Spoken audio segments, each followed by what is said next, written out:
The World Baseball Classic did it again. We had another legendary tournament. Welcome back to Good Sports for You, where we are talking about good sports for you. And basically, I just want to talk about how great the World Baseball Classic was and how thankful I am for it all. But before I hop into it, I remind you to like, comment, and subscribe. I appreciate it so much. So first of all, how great was it that we had this giant tournament to celebrate baseball basically all across the world so we can see the excitement and the popularity of this sport, which we all love so much. And you got teams from all over the place that you're like, how the heck can they sponsor a whole entire team?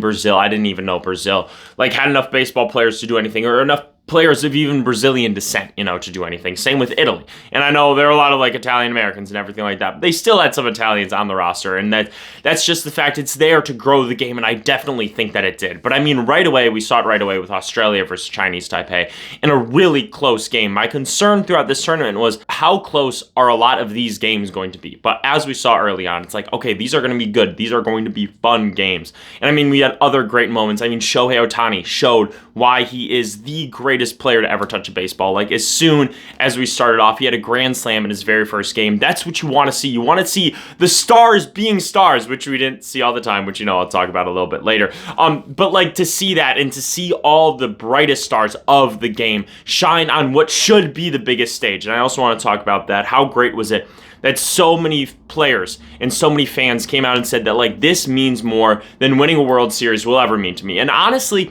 I will say this, to be from the United States, I do not feel that way, And we're going to talk about that a little bit later about, what is the baseball culture in the United States? Why do fans and why do players seem to not care as much? People were crying after a win in pool play. Chinese Taipei, after they beat Korea, they were crying after that win. The United States was not crying after any win. Even when we advanced to the finals, there were no tears or anything like that. And, I was in the airport for the final game, for the finals, and I was stopped outside of a bar to watch it, and there were barely any fans there. It was the only TV that I could find that was showing it in the entire airport, and there were barely any fans there. And I was just tuned in and locked in. It was a great game. So that's just something that's kind of frustrating, but it's so great to see for the rest of the world, to see all of these fans come together, and they're all so different when it comes to, the Czech Republic, people got behind Czechia and stuff like that to support this team of guys that don't really play baseball really professionally. They all have day jobs, or Japan, they have very coordinated cheers, they're like, say yeah, and stuff like that. That's so much fun. And then the DR, it's just a whole big party. And the United States are just kind of yay, USA, and you're chanting USA, which is boring and bland. But whatever, I want to talk about the great stuff. So honestly, the first day that I was wow, this tournament is going to be legendary was on March 3rd. We had a bunch of great games. To start off, early morning, we had Japan over Korea, which was just a fun game. It was really close. It ended 8-6, and lots of history between Japan and Korea when it comes to baseball. But also then, right after that, we had Netherlands versus Nicaragua, and Nicaragua, like I was saying, how fun is it that you have this tiny little nation that doesn't have a baseball history? It really doesn't. They got Dusty Baker as their manager. Awesome, by the way. To be able to compete with these really good teams. The Netherlands is a good team. They held the DR close for a good bit in the game, and then to take the lead late and then a walk-off home run by Ozzie Albies, the first one ever in the World Baseball Classic tournament, was just so great. I thought that this was going to be the best game that the tournament had to offer. And then Panama versus Puerto Rico followed that up right away, going into extras and then having a walk-off home run for Puerto Rico in Puerto Rico, which is great. And I also love that Puerto Rico is able to host, even though, there was all sorts of stuff with their players and everything like that. But to see that passion in a smaller stadium, there's just something about that was so much fun. Puerto Rico was putting on for their island, which was fantastic. And then later that day, we had Chinese Taipei beating Korea, which was a legendary game. Like I was talking about, you saw tears from Yu Chang. Also, I want to talk about that too. Yu Chang may not be a player that a lot of MLB fans know. He did have MLB experience, but you get to see these chances of all these guys that you don't know who they are. You got Bo Young Moon, who I had no idea who he was. And he was raking during this time. And, also you get to see the stars, like I said, like Shohei, be able to rake. You get to see Aaron Judge do what he does in clutch moments and stuff like that. But I mean, that's just something that's able to grow the game so much. And there are so many great storylines to pay attention to. I mean, Panama being in so many close games, whether they won, whether they lost, that was so wonderful to see that. Nicaragua, like I talked about, to be able to such a small nation. I wish that they won a game. It would have been the first time they would have won one in the World Baseball Classic history. But to see them just fight against these really strong teams, I hope that grows the game for their country. To see Italy be this upstart squad that, if you watched my preview, I thought that they could have been a sneaky upset to come out of the pool. I did not expect that to happen. I mean, to beat the United States with that, God squad lineup was just such a Herculean task. And they did it, honestly, making it look easy, Team USA was not hitting the way that Team USA was supposed to hit. But regardless, this is about Italy right now. And for them to make the semifinals for the first time in their World Baseball Classic history, that is what it's really all about. And that's so much fun. I mean, the DR just steamrolling everyone until they got to the USA and just forgot how to hit. Korea winning by just enough against Australia to advance for the first time since 2009.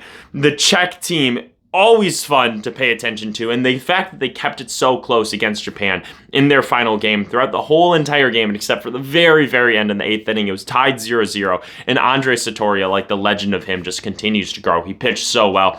Those are the things that the World Baseball Classic is all about. What it's not about is Team USA being the fun police, and I don't want to have to rehash all the drama and everything like that, but I'm going to later in my complaints part of the video. But basically what I have to say is I'm glad that Team USA looked like they were having more fun against the DR and also against Venezuela in the finals. After the Bryce Harper home run, everyone was hype. After the win against the DR, you finally saw Paul Skeens show some emotion. It was like, yeah, let's go, You don't really get that a lot from Team USA. Gunnar Henderson was doing a lot, which is great. PCA, I'm not a fan of him, Cubs and everything like that, but it was good to see him showing emotion. So it was good to see that they upped it a little bit. But I'm going to talk about my complaints with that later. The DR beating Venezuela in pool play, that was a great game. And those countries too, they got tension, especially when it comes to baseball. I kind of wish that was the finals, honestly, because I think that would have been an awesome game.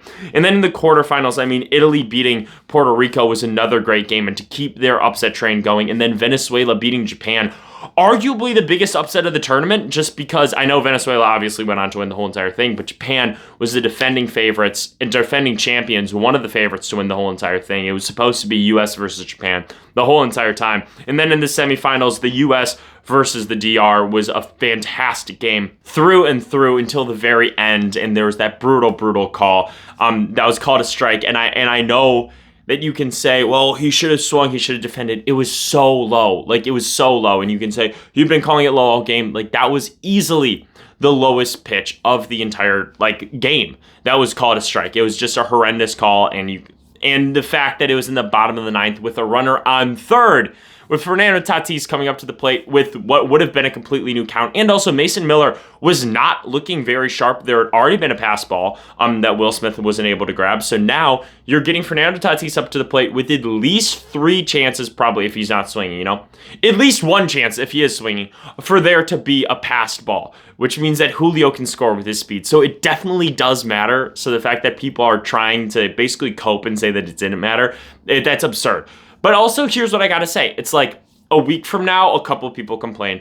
A month from now, nobody will really remember. And then by the time that the next tournament comes around, nobody's going to remember, honestly, except for probably a few fans from the Dominican Republic and a couple of fans probably that just want to be salty, at the USA winning. And then the finals was a really great game as well. I wish that there was more offense, but the offense that we did have was really great. Wilyer Abreu having a home run again to put it up 2-0, because 2-0 feels like a way bigger lead than 1-0, obviously. And honestly, Nolan McLean pitched well. I know that he may be getting some flack for not being as good as Tarek Skubal, Paul Skeens, but what can you do? Those are the 2 best pitchers in the world, And then the Bryce Harper home run at the pivotal moment was so hype. And then Eugenio Suarez responding back right away with a double to put Venezuela up, and you just saw the emotion. The reliever, Palencia, reliever for the Cubs, he was tearing up before he threw that last pitch, which was incredible to see. And that was really a country, and Suarez talked about it, where it's the whole entire team, that was a family, that was a brotherhood of trying to win this thing for their country, for their pride, and all those things, which was just so incredible to see, and I'm lucky to have been able to witness it, even if it was without sound at an airport bar. And also like the pressure that was on Roman Anthony, a kid who's younger than me, to be up there with the finals and the very finals to win the gold medal, and it's down to you and you strike out. Like that's brutal. That's absolutely tough. But shout out to everyone on Venezuela and all those things, and shout out to this whole entire tournament. This was it was awesome, and I cannot wait for the next time that it's around, because this is what baseball's really supposed to be. You were able to see every single culture that, their baseball is growing. This is what it is. And also I think this is so good for the sport to go into the 2026 season with the possibility of a lockdown in 2025 or 2027, my apologies. This shows that baseball is so powerful and so good that it's like we cannot stop this momentum. I know Trevor Plouffe from John Boy talked about this, that he was basically like, this shows that baseball's on such a good path. We just had such a legendary World Series. Now we had an awesome tournament. No owners can say we're going to force a lockdown, we're going to force a shutdown to stall the game, because the game is growing at such a rapid pace. And also, I'm sorry, I know I'm a Shohei Glazer. I know that I am. You cannot take away 1 year of Shohei's prime because of what he means to all of baseball. And I'm afraid that if you miss games, you're just going to stunt the growth of the sport so much that honestly, this helped so much to reach the international audience. I think it was absolutely fantastic. So absolutely legendary tournament. I cannot wait for the next one. That's all the positive stuff that I got to say. So if you don't want to hear anything negative, feel free to click away. I appreciate you watching so much. So now the negative stuff. I want to start with Team USA. I had so many issues with the way that they played the game. I mean, the Cal Raleigh handshake. I get it, whatever, like you're just trying to be tough. I don't care. Like, why do you need to be tough? And Paul Skeens being like, we're going to go out and dominate. That's what USA does. What in the world is that? This is a baseball game. This isn't World War II, first of all.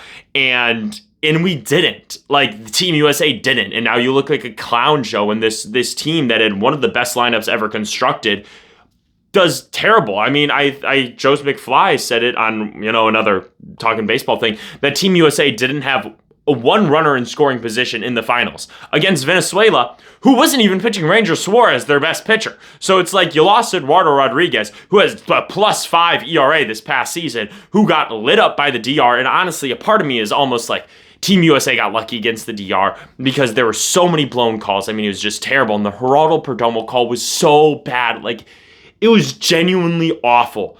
And then, but you know what? At the end of the day, they made it. And so I'm not going to dig into that part too much.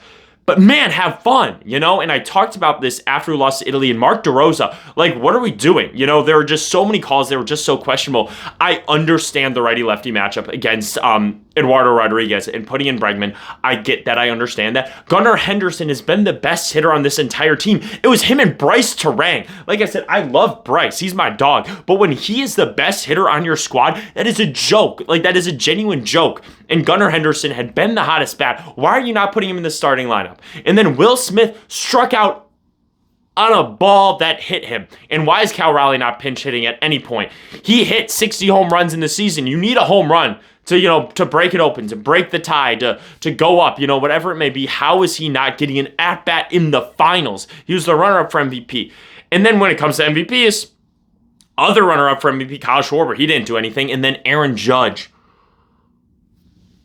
He's so phenomenal of a player.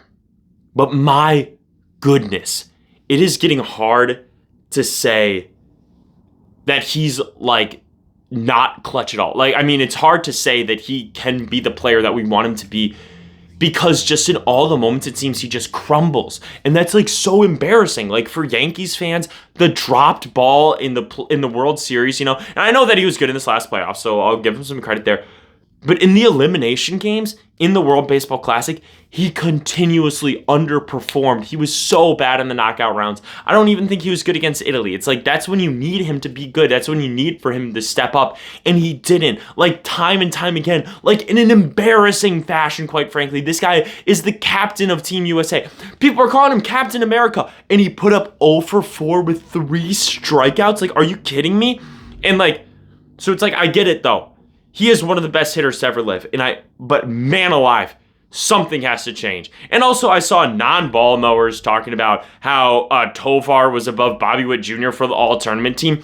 Tovar had an OPS like 400 points higher than Bobby Witt Jr. And I know Bobby Witt Jr. is like unbelievable at defense and he can fly around the base and all those things. The offense does matter at a certain point, and also Venezuela won the whole entire tournament. So, whatever.